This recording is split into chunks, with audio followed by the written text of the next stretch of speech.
Bună seara și bine ați venit la webinarul Ce altceva este posibil legat de stres, da? Cu stresul ăsta, cum ne împăcăm și cum ne înțelegem și ce altceva putem să creăm. Eu sunt Bianca Câmpeanu. În acest moment vă vorbesc din rolul de facilitator de Access Bars, care o să vedeți voi puțin așa pe parcursul acestui webinar, de fapt ce înseamnă. Eu am aflat despre Access acum 4 ani de zile, primul meu contact a fost atunci și a fost acel lucru care în viața mea a adus foarte multă schimbare. Și un lucru pe care l-am văzut și ceva despre care poate multă lume nu vorbește sau vorbește, dar nu are și soluțiile cumva, este exact stresul. Și chiar mai devreme făceam un exercițiu cu fetele din webinar în care am spus de câteva ori stres și am urmărit efectiv ce aduce și măcar cuvântul în câmpul nostru și în corpul nostru. Da, și am urmărit acea energie, de fapt o energie destul de grea, pe care noi o percepem și corpul nostru se contractă. Așadar, astăzi vorbim despre ce altceva este posibil legat de stres și o să dau și un share screen, că multe persoane sunt vizuale și eu o să rog o confirmare că se vede. Da? Super. Ok. Și acum eu cum fac mai departe? Ce altceva este posibil? Super. Ok. Așadar, dacă vorbim despre stres și ce aduce stresul în viața noastră, în corpul nostru, da? Aici vorbim că, în primul rând, poate să distrugă celulele nervoase. Da? Cum e cu neuronii și cu celulele nervoase? Ei bine, se distrug din ce în ce mai multe pe măsură ce noi lăsăm stresul să stea în corpul nostru. De asemenea, probabil că mulți dintre voi deja ați văzut că oamenii care sunt foarte stresați au risc de îmbolnăvire și de infarct mult mai mare. Da? Și chiar la final o să și iau întrebări și o să avem și întrebări și răspunsuri, o sesiune în care putem să discutăm despre asta. Da? De asemenea, atunci când noi trăim în stres, corpul nostru muncește mult mai mult ca să îndeplinească sarcini ușoare. Adică de multe ori poate avem niște lucruri de făcut, ele ar fi ușoare și simple, dar pentru simplu fapt că noi avem foarte mult stres și adrenalină în corpul nostru zi de zi, asta ne împiedică realizarea acelor sarcini. Și așa cum bine putem să vedem și în jurul nostru, atunci când tu vezi un om îmbătrânit înainte de vreme, tu de cele mai multe ori poți să recunoști că acea persoană este o persoană stresată. Așa că inclusiv noi, dacă am avut poate momente în viața noastră când eram foarte stresați, doar uitați-vă în viața voastră de-a lungul timpului cum ați arătat și cum poate la o anumită vârstă arăți mai tânăr decât la o altă vârstă și pe unde sunt coincidențe legate de stres. Ok. Bun. Hai să vedem cum recunoaștem simptomele de stres, pentru că de foarte multe ori ne putem să confundăm. Da? Și atunci aici, ca și simptome, sunt psihologice, emoționale, iar simptomele psihologice, cum le putem identifica? Ne concentrăm foarte greu sau spre deloc nu ne mai putem concentra, iar asta se poate întâmpla și la adulți, se poate întâmpla și la adolescenți și inclusiv la copii. Da? La copii ei pot să aibă simptome de stres de asemenea. Atunci când ești mereu îngrijorat, atunci când tu vezi doar partea negativă a paharului, doar partea goală a paharului și tu poți să vezi toate lucrurile în mod negru, în mod negativ, atunci acela este un simptom de stres deja, poți să recunoști asta. Când îți este foarte ușor distrasă atenția, adică din nou ne ducem la inabilitatea de a ne concentra. Când inclusiv ai tulburări de memorie. Da, aici normal pot fi mai multe motive, dar unul dintre motive poate să fie stresul. Și cel mai evident este atunci când stăm și intrăm în stări de depresie și anxietate, iar acestea nu sunt lucruri ușoare, pentru că acestea duc calitatea vieții noastre la un nivel foarte, foarte, foarte scăzut. Iar noi, având o calitate a vieții scăzută, automat noi impactăm din spațiul respectiv și pe cei din jurul nostru. Haideți să vedem cum se manifestă simptomele de stres emoționale. Iritabilitatea. Ești foarte ușor iritabil atunci când tu ai un nivel de stres foarte ridicat. Imediat îți schimbi dispoziția. Sar de la una la alta. Acum ești bine, acum nu ești bine și ești foarte, foarte schimbător. Trăiești într-o atitudine defensivă. Tu ai impresia că mereu cineva dă vina pe tine și tu ești mereu în reacție. În loc să fii în colaborare, da? Să se poată discuta cu tine, tu ești mereu în defensivă. Sau cei din jur, unde putem să identificăm stres, da? Că sunt persoane ce trăiesc în stres.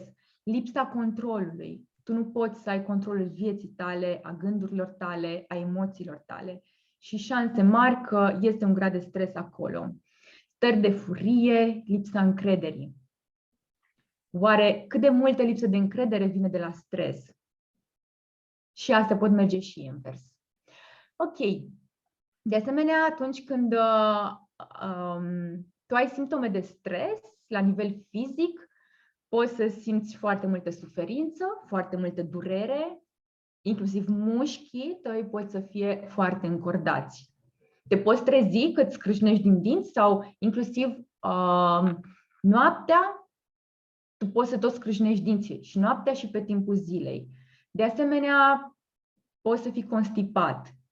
Tot de la stres se pot întâmpla. Evident, nu este singurul factor, dar poate fi un simptom. Da? Fluctuații în greutate. Tu nu reușești să-ți menții absolut deloc greutatea. Fie te duci în sus, fie scazi foarte mult. Ai atacuri de panică și acestea sunt fizice, sunt vizibile deja atunci când tu ai atacuri de panică sau te regăsești într-un surmenaj, tu nu mai poți. Da? Tu ai ajuns cumva la capătul puterilor. Și de asemenea, un simptom de stres la nivel fizic poate să fie inclusiv o tensiune arterială ridicată. Bun, haideți să mergem dincolo la simptome comportamentale. Putem să regăsim lipsa timpului pentru relaxare. Nici măcar nu mai știi cum să te relaxezi atunci când ești foarte stresat și încordat. Automat ai predispoziție să te accidentezi, să te lovești, să spargi, să faci tot felul de lucruri în jurul tău, pentru că acea stare de stres efectiv se duce așa în valuri și afectează tot în jurul tău. De asemenea, ajungi să recurgi din ce în ce mai mult la medicamente. O persoană care are simptome de stres comportamentale ajunge să se izoleze față de cei din jur, să fie mereu nervos, să aibă evident probleme în relații pentru că el nu se mai poate înțelege cu nimeni și nimeni nu se mai poate înțelege cu el sau cu ea. De asemenea, poți să ai la fel izbucniri de agresivitate, de furie sau pur și simplu poți să ajungi să fii absent din viața ta, din viața celorlalți. Ok, bun, haideți să vedem mai departe. Câți Dar dintre nu se vede pagina următoare. s-a blocat la prima sau la care s-a blocat oare? La pericolele stresului. Deci s-a blocat acolo? Wow! La prima, da, acolo s-a blocat. Am scris noi pe... Mulțumesc că mi-ați spus. Bianca, închide bara galbenă de sus Așa. și pe urmă poți să acționezi slide-urile. Sau revin și mai dau încă o dată? Nu, închide bara de sus, că tu ești doar la primul slide. Da, ok, eu nu știu despre care bară de sus e vorba. La mine apare și apare de la tine. Da, aia dă, Bianca, pe Enable Editing. Acolo, aia închide. Dar nu trebuie să o închidă, trebuie să dea pe butonul Enable Editing, știi? Da, sau pe X-ul din capăt. Gata, bravo, super. Așa. La mine nu se vede asta și mulțumesc tare mult. Să vedem Ok. acum cum funcționează. Ok. Eu sunt acum pe share. Super. Să-mi ziceți acum dacă se vede asta. Da, se vede și tu mergi fix unde ai rămas. Celelalte ni le-ai explicat. Absolut. Că până la urmă voi ați perceput ce e acolo. Bine. Bun. Acum, legat de abordări diferite. pe lângă tratamente, pe lângă să ne tot căutăm și diferite terapii și e foarte bine, da? Câți dintre noi am tot căutat diferite abordări, metode tradiționale de diminuarea stresului și de cele mai multe ori ce am putut să descoperim este că efectele lor sunt pe termen scurt. Asta este ceva ce majoritatea oamenilor experimentează și ajung să fie așa ca într-o rotiță de aceeași oricelului, când tot caute și tot stresați și tot mai găsesc câte o metodă, dar care nu-i ține foarte mult și ajungi să te simți, da? Sub nivelul stresului din ce în ce mai mult. De asemenea, de câte ori ceilalți oameni nu ne-au apăsat nouă butoanele de stres. Că e foarte ușor, mai ales cei apropiați au cel mai la îndemână butoanele de stres. De asemenea, dacă ți se întâmplă să lupți împotriva stresului și a factorilor de stres, da? Și de multe ori poate percepi că nu ai abilitatea de a-i schimba, adică te simți într-o stare de neputință. Eu am fost acolo când simțeam că eu nu știu cum să schimb lucrurile, adică vreau, dar nu știam cum. Da? Și atunci, puțin explicație, să zic așa, științifică. Da? Creierul are puterea de a crea stres și relaxare în egală măsură. Deci noi în egală măsură putem accesa prin creierul nostru atât stresul cât și relaxarea. Yay! Cum vă simțiți să știți că este posibil asta și cu același creier putem ambele lucruri să le accesăm. Și până la urmă, normal, ce alegem să accesăm? Da? Modul în care ne gândim la o anumită situație creează efectul pe care îl trăim în corpurile noastre. Exact ce am făcut mai devreme, da? Obținem un efect pe baza a ceea ce trăim sau ne gândim și ducem în corp. Iar creierul este centrul de comandă al corpului nostru. Ok. Și cum faci să-i oferi creierului tău o pauză? Creierule, ia și tu o pauză, că noi supragândim lucrurile și sunt persoane foarte mentale care mereu gândesc, eu am fost acolo, deci creierul meu nu se mai putea opri absolut deloc și nu mai știam ce să-i fac ca să se oprească puțin, te rog frumos, ia o pauză. Și atunci când îți relaxezi creierul tău, automat poți ajunge să-ți relaxezi și corpul tău. O să rog frumos să vă închideți microfonul, dacă se poate. Așa, apoi, după ce te relaxezi creierul și corpul, te scufunzi într-o stare de relaxare profundă și te deconectezi de la mintea ta. Ei, ce simplu sună asta în teorie, câte teorii n-am auzit noi și ce simplu sună în teorie, dacă ni să facem în practică, lucrurile se întâmplă în mod diferit. Dar, cum ar fi, da? Să reușim să facem asta și cu adevărat să funcționeze, să relaxezi creierul, corpul, să intri într-o stare de relaxare profundă și să te poți deconecta, să-ți poți deconecta mintea ta și să o lași să fie. Iar la întrebarea cum putem face asta, eu vin cu propunerea de a găsi, de a descoperi metoda Access Bars. Pentru mine a fost metoda care a făcut total diferența, care a funcționat foarte repede, foarte blând cu mine. Am avut rezultate pe termen lung, iar în cazul meu viața mea total s-a transformat după ce am accesat metoda Access Bars. Ce este Access Bars? Sunt 32 de puncte pe cap. Apoi, se reduc la tăcere gândurile, sentimentele, emoțiile stresante care se petrec în creier. Și ai parte de 30 de minute până la o oră de relaxare profundă. Iar asta se întâmplă foarte repede. Deci o persoană, odată ce se așează pe... se poate face și pe un pat de masaj sau chiar pe scaun, dar imediat sau foarte repede, după ce începe să se lucreze pe puncte, deja tu intri într-o stare de relaxare. Iar așa ceva eu nu am mai întâlnit. În stare de meditație trebuia să stau destul de mult ca să ajung să intru în stare profundă de relaxare și poate că nu tot timpul mi ieșea, da? Acum poate sunt alții care sunt mult mai buni pe partea de meditație și intră imediat, dar în cazul meu nu se întâmplă cu atât de multă ușurință. Așadar, s-a confirmat, da, deja științific, faptul că Access Bars ajută la diminuarea stresului, relaxare profundă, dispare agitația mentală într-o ședință de bars, se diminuează starea de copleșire, se atenuează tiparele de gândire negativă și limitativă și chiar se aduc la suprafață multe lucruri și se șterg de acolo.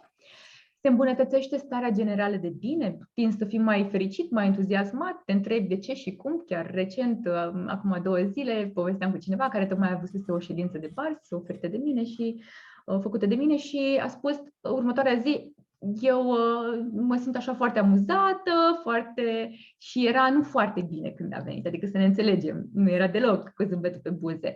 Și mă întreabă, o fi de la Access Bars? Și zic, o fi de la asta? O fi doar o coincidență? Nu știu, da? Deci pot întâmpla lucruri foarte interesante, poți să ajungi să dormi mai bine și se pot amplifica sentimentele de fericire și de recunoștință, pentru că sunt anumite puncte pe cap care asta fac. Așadar, cum funcționează Access Bars? Că vorbim despre această metodă. Eu, din experiența mea și din totdeauna, eu recomand doar lucrurile care le-am testat și le funcționează. Eu niciodată nu am vorbit din cărți, am recomandat pur și simplu, ci dacă eu am testat și am văzut și funcționează ceva, atunci am recomandat. Deci cum funcționează Access Bars? Se ating cu blândețe punctele Access Bars pe cap, cele 32 de puncte, undele cerebrale încetinesc și se schimbă undele beta cu alfa. Da? Alfa, teta, care te duc în starea de relaxare, de adormire. Da? Tu simți că nu ești, nici nu dormi, dar în același timp îți simți corpul, dar nici nu ești foarte treaz, adică nu ești cu totul aici. Da? Optimizarea performanței cerebrale se întâmplă, accentuarea abilității de concentrare și stabilitate emoțională crescută. Ei bine, știința din spatele Access Bars e un studiu realizat de Dr. Hope, publicat în The Journal of Energy Psychology în 2017, a spus: tratamentul cu Access Bars a fost asociat cu o scădere semnificativă a severității simptomelor de anxietate și depresie și cu o creștere a coerenței, da, pe o electrocefalogram. Dacă doriți, eu vă și trimit acel video, este un material pe YouTube în care s-a făcut acel studiu și a venit cu rezultatele. Bun. Rezultatele sugerează că Access Bars poate fi eficient ca tratament pentru anxietate și depresie. Din nou, lucrurile nu funcționează la fel pentru toată lumea, ok? Dar cu adevărat sunt milioane de oameni care își fac Access Bars și se bucură de această metodă și majoritatea rezultatelor vin inclusiv pentru partea de anxietate și depresie. Da. Iar au venit rezultatele, cum ziceam.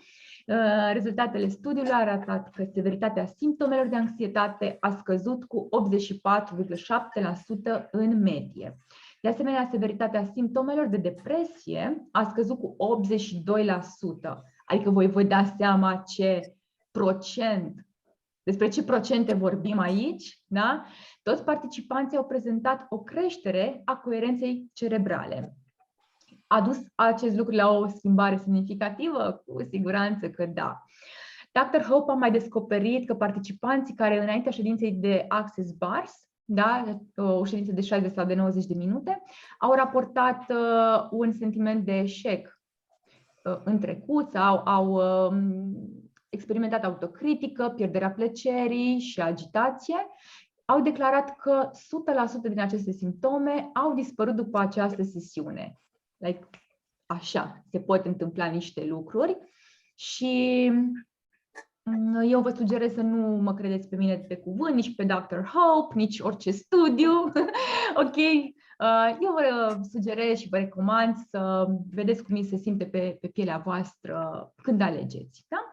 Alte studii științifice. Acum, astăzi o dau așa pe știință mai mult și cum devine și mai bine, că unii dintre noi suntem foarte logici. Eu prima dată chiar am spus, oare ce e asta? Hocus pocus și dispare și apare și ce e asta? Adică chiar unii dintre noi, cu adevărat, avem nevoie de dovezi științifice. Dar cea mai mare dovadă, eu vă spun din experiența mea, este că tu ai acea experiență care nu se compară cu nicio altă dovadă sau webinar sau alte dovezi. Da?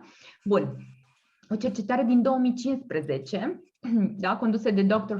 Fanin, renumit expert în neurologie, care alături de alți oameni de știință a realizat un studiu privind efectele neurologice ale Access Bars. Acest studiu a inclus 60 de subiecți.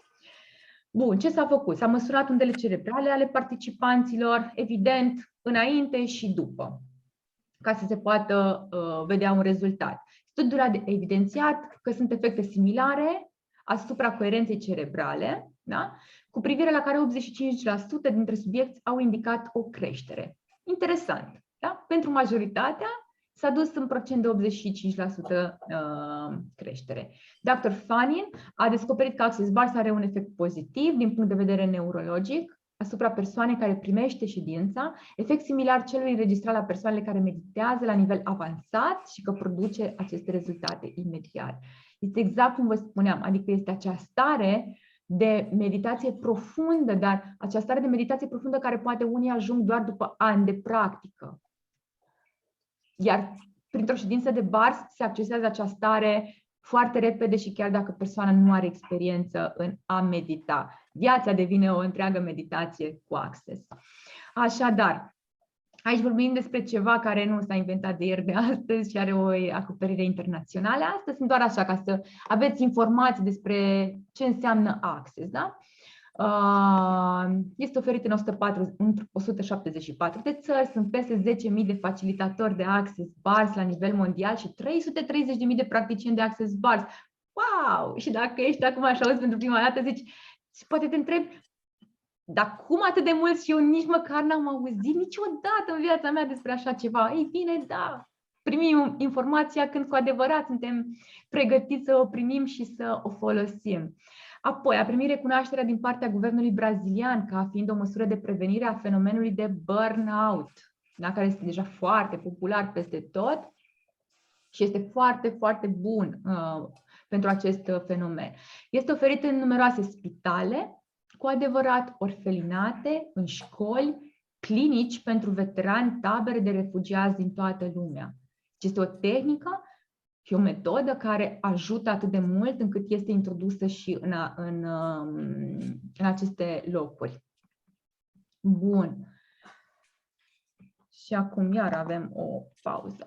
Haideți să vedem ce presupune o ședință de Access Bars. Ea poate dura oricât între 10 și 90 de minute. Se poate face dacă stai pe un scaun, fotol de masaj sau masă de masaj. Sunt atinse doar capul, mâinile și picioarele și cum devine și mai bine. Așadar, poți să găsești practicieni de Bars aproape de tine, în legătura cu ei și vezi ce altă magie este posibilă și pentru tine. Acum eu o să dau stop share și o să revenim la, punem așa pe galerie să vă văd pe toate, dar eu la foarte mulți încă n-am dat drumul, n-am mai dat acces, cum am zis că nu mai dau acces. Așadar, ce să vă mai zic înainte să trecem la întrebări și răspunsuri? În Oradea eu ofer aceste ședințe de Access Bars. De aici mai este Gabriela, care oferă, și Gabriela Câmpeanu, și tu, Gabriela, oferi și tu sau le folosești pentru tine, tehnica? Așa. Ok, super. Deci și ea, și, da? Deci putem să considerăm că și tu, Gabi, ești pe lista în Oradea. De asemenea, ce mai este posibil cu Access Bars? Poate să fie posibil un curs Access Bars. Eu acum nu o să fac niciun fel de reclamă, eu doar vă zic ce este pe listă în următoarea perioadă. Un curs de Access Bars pe data de 29 ianuarie o să mai fac. Acum următoarele nu le-am programat încă. Este un curs de o zi întreagă, de 8 ore, în care aflăm și partea teoretică și primim niște instrumente super puternice și în a doua parte înveți să faci bars. efectiv înveți să faci bars și pe lângă faptul că înveți să faci bars și poți să faci bars pentru toată familia prietenii tăi, ce se mai întâmplă, poți inclusiv să alegi să profesezi Access Bars, deci poți să oferi inclusiv ședințe să fii plătit, sau poți să ajungi să-ți faci autobars, care este foarte interesant. Adică, efectiv, tu când ești în diferite stări, tu poți să-ți folosești tehnica pe tine. Și cum devine și mai bine și ce altceva este posibil cu asta, ca să nu mai ai nevoie de alte persoane și să poți și tu face, da? Ok. Altceva ce mai voiam să vă transmit, ziua Access Bars, ziua globală Access Bars. Wow! Începe sâmbătă. Transmisia este din Statele Unite. În Statele Unite cu România începe la ora 6, după masa la noi. Este un eveniment gratuit de o zi. Este singura zi din an în care Access Consciousness își deschide foarte larg porțile și este acest eveniment gratuit. Te-ai înscris pe linkul ce ți l-am trimis. Super, deci puteți să faceți asta, este eveniment gratuit în Oradea. Noi o să facem așa o petrecere Access Bars, o să oferim mini-sesiuni, o să fie super multe distracții, o să urmărim materiale din ziua globală Access și cum devine și mai bine și cum putem să aducem și mai multă bucurie. Adică online e foarte fain, clar, dar să te întâlnești live și să fii acolo într-un alt spațiu, să crezi în alt spațiu și să efectiv schimbi energia, e cu adevărat magic asta. Ok, bun. De asemenea, foarte interesant, eu urmează să fac o listă, am făcut deja o listă și doar o să vă zic, eu o să fac niște workshop-uri. Pentru început o să le țin doar live, o să fie undeva de 3 ore, ceva de genul ăsta, 3-4 ore, după care, în funcție de cerere, deci o să se întâmple lucrurile foarte organic, o să fie doar în funcție de cerere, doar în funcție de ceea ce își doresc oamenii mai mult pentru ei. Eu o să vă dau acum doar așa câteva 2-3 workshop-uri pe care urmează să le fac, care din punctul meu de vedere sunt foarte, foarte folositoare și vin cu niște instrumente foarte puternice. Un workshop va fi despre cum să creezi mai mult timp, mai mulți bani și mai multă bucurie și vin cu instrumente din Access Consciousness și o să lucrăm, o să vedeți cum se schimbă lucrurile. Deci cine ajunge la workshop o să vadă cum încep să se schimbe lucrurile, doar după 3 ore de workshop. De asemenea, o să fie un workshop cu instrumente, la fel, foarte, foarte puternice, despre cum să fii fericit. Efectiv, cum poți să ajungi să fii fericit în majoritatea cazurilor, indiferent de ceea ce se întâmplă în decursul unei zile, că se întâmplă de tot felul, ok? Asta noi putem să controlăm mai mult sau mai puțin, normal. Dar ceea ce noi putem și avem putere este cum ne raportăm noi la ceea ce ni se întâmplă și ce facem cu ceea ce ni se întâmplă. Da? Și aici sunt niște instrumente, din nou, care merg direct la țintă și sunt super, super, super rapide, ca să ne aducem din nou starea de bucurie, care este o stare până la urmă naturală. Da, încă o idee va fi și este deja de cât de mult ești tu dispus să primești. Va fi un workshop exact așa, cât de mult ești tu dispus să primești, pentru că universul este abundent, iar noi suntem săraci, nu avem de niciunele, pentru că de fapt noi nu știm să primim. Și din nou o să se primească în acel workshop instrumente care să efectiv să te împuternicească și tu să poți să primești mai mult. Și atunci automat vedem și abundența cum începe să intre în viața noastră când noi suntem dispuși să primim mai mult și când vorbim de a primi mai mult este și bun și rău și frumos și urât și de toate și ceea ce alegem și ceea ce cerem. Bun, astea erau doar așa 2-3. Eu o să le anunț, o să vedem la care este mai multă cerere. Ideea este că ne distrăm, da? Deci nu facem nimic altceva decât să ne distrăm și să creăm mai mult. Bun, înainte să închei, că am zis că vorbesc 15-20 minute, dar am vorbit mai mult. Încă un lucru foarte interesant, voi să nu credeți niciodată oamenii ceea ce zic, ok? Nici măcar pe voi să nu vă credeți că acum ce să vă spun o să rămâneți așa, ce zice Bianca, ce zice? Da, deci noi ne mințim pe noi în primul rând peste 90% din timp. Deci ne mințim și ne vindem și ne cumpărăm minciuni non-stop, da? Și punctele de vedere ale altora. Acum, vă dați seama că dacă noi pe noi ne mințim, automat îi mințim și pe ceilalți. Deci dacă eu am spus că stau 15-20 de minute, în primul rând eu am crezut că o să stau 15-20 de minute și s-a făcut deja mult mai mult, da? Așa că, da, nu prea credeți oamenii, da? Ok? Și ceea ce e posibil și interesant punct de vedere, da? Pentru că noi ne mințim și pe noi. Așa că urmărim tot timpul ceea ce fac oamenii, nu ceea ce spun. Asta este un instrument de a urmări adevărul și tot timpul... Ce interesant că dau instrumentul ăsta deja. Gabi a perceput maxim tot. Te-am văzut, da? Deci ăsta este un instrument pe care nu m-am gândit că o să vi-l dau, dar e foarte interesant. Atunci când urmărești ceea ce fac cu adevărat oamenii, tu o să știi cu cine poți să pleci la drum, cu cine poți să creezi ceva, cu cine nu o să poți să creezi niciodată nimic. Da? Pe cine te poți baza, pe cine nu, cine va face ceea ce spune că face sau cine nu va face ceea ce spune că face. Wow! Da, o să facem și o să aprofundăm și instrumentul ăsta mult mai tare într-un workshop, pentru că este de aur, mai ales pentru cine lucrează cu oamenii sau e mai credul așa de fel, știi?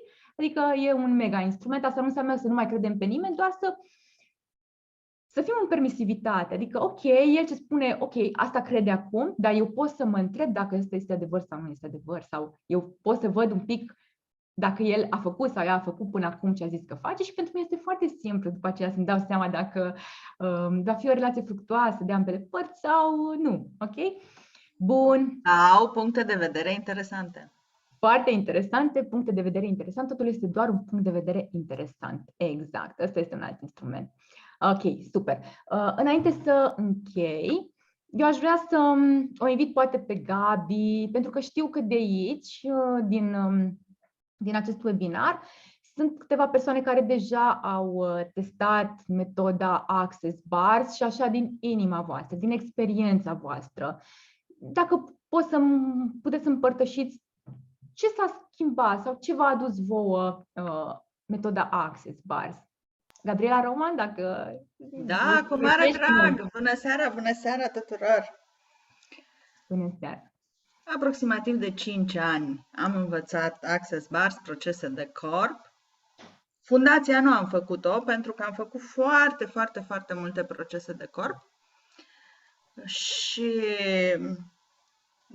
la prima dată când am primit Access Bars a fost foarte interesant în următoarea perioadă. Nu știam mare lucru, nici nu m-am documentat, am discutat ulterior cu cineva și mi-a spus ce e o porcărie și am avut așa o rezervă și au trecut vreo 3 luni de zile și veneam cu trenul de la București la Oradea și de la Brașov urcă o facilitatoare din Oradea și discutăm de Access și spun punctul meu de vedere. Ea mă lasă în pace, nu, așa? La vreo alte 2 luni de zile mă invită să învăț 2 procese de corp. Și când am văzut ce minuni pot să fac acele 2 procese de corp, după vreo 2 săptămâni că am lucrat zilnic cu mine, am spus vreau să fac cursul de bars. Și am zis pe bune?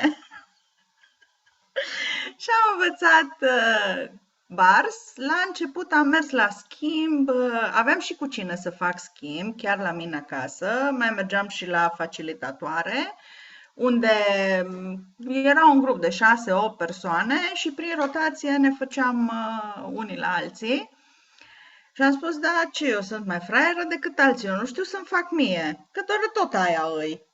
Și atunci am început și mi-am făcut mie aproape în fiecare zi, ce să zic, vreo 6 luni de zile, toate lucrurile, în ghilimele spus, o iau razna.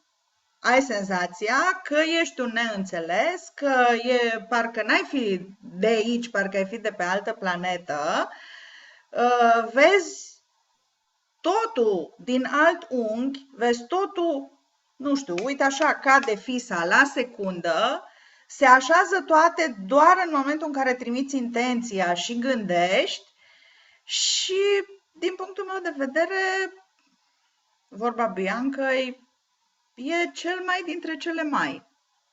Eu am făcut foarte multe cursuri, am învățat foarte multe terapii, combin Dar când este access, este access. Îți Și spune sunt cuvântul, așa e. Da, sunt niște procese de corp în access care efectiv fac magie. Sunt niște formule de curățare în access, pe lângă formula Right and Wrong, Gutenberg, Pocken, Podol, Naishos, Boys and Beyonds și altele, plus că, nu știu, stai să simți că vin înspre tine tot felul de stări, de atacuri, de efectiv ajungi să fii atât de conștient de ce este în tine și de ce este în afara ta, încât instant, cu formulele de curățare, ai curățat tot și vezi pe ăia că se vaietă, că se îndoaie în jurul tău și tu radiezi. Dar pentru asta e nevoie efectiv de lucru individual. Nu că eu nu pot, eu nu știu, eu n-ajung cu mâinile. Oricum ai formulele, ai denumirea punctelor ca să lucrezi pe barele respective, lucrezi pe cele două emisfere. Emisfera stângă este cea care face regii și scenarii, emisfera dreaptă este conexia cu sursa. Cu o minte creezi o problemă, dar cu cealaltă minte trebuie să rezolvi problema. Și Access, într-adevăr, face minuni. Așa aș putea să vă povestesc 3 zile și 3 nopți. Lasă că mai facem. Gabi. Bine, și mai bine Să nu face. povești. Super. Cum de Clau, bine și dacă mai vrei și tu bine. să împărți. Da. Și Mulțumesc! Vai, dar noi mulțumim. Mulțumim mult, Gabi. Da, chiar mulțumesc, Gabriela. M-a făcut să conștientizez și eu multe lucruri. Eu în august m-am hotărât foarte tare că vreau să fac access. În septembrie chiar am contactat-o pe Corina Tievi, cu ea am făcut, dar am descoperit Bars și mi-am dorit foarte tare să fac Bars datorită Ilioarei, o prietenă de-a mea foarte dragă din UK, care m-a văzut ce fel de om sunt și care m-a îndrumat spre access și am să-i mulțumesc tot timpul că m-a încurajat și chiar m-a schimbat foarte tare. Deci vreau să spun că la 180 de grade, la 360 de grade m-a schimbat. Îmi dau voie să primesc mai mult și să fiu mai în conștiință în viața mea. Asta, într-adevăr, ai foarte multe contracarări din partea celor din jur, pentru că nu te mai înțeleg, într-adevăr, asta am primit-o la fileu. Și o primesc și astăzi. Am avut un schimb de vorbe cu fiul meu și cu fiimea, dar oricum, în același timp, poate că altădată aș fi primit-o, cum să zic, aiurea. Dar acum foarte ușor contracarez cu interesant punct de vedere. E treaba voastră, trăiți voi în punctul vostru de vedere, eu trăiesc în punctul meu de vedere, deci e fiecare cu modul lui de a percepe. M-am învățat să nu mai judec, să nu mai să iau totul așa cum vine și e foarte ok. Și faptul că mi-am dat voie să aleg e super. Asta mă bucură foarte tare. Și în primul rând să-ți mulțumești ție că ți-ai dat voie. Da, pentru că am mai avut cochetări și acum 2 ani cu Access-ul, dar n-a fost timpul meu. Adică mai făcusem un curs cu Corina, a fost bla bla bla, mă rog, începusem să știu de întrebări, n-a fost pentru mine. După care Ilioara a știut cum să mă îndrume și a fost foarte wow. Deci chiar mă bucur foarte tare și sunt foarte, foarte bucuroasă pentru treaba asta. Și aș îndruma pe oricine. Dar până la urmă totul depinde de fiecare persoană. Nu de... Fiecare face în momentul în care își dă voie. Așa este. Eu vă mulțumesc tare mult pentru contribuția care sunteți și ați fost și în seara asta. Așa este. Eu mulțumesc. Să primim și informația, ușor creierul nostru să se obișnuiască cu anumite informații și când este momentul fiecăruia să aleagă, doar că la Access se întâmplă mai repede lucrurile. Da. Odată ce intri în energia Access, cam știi că e ceea ce îți poate aduce contribuție și alegi mai repede.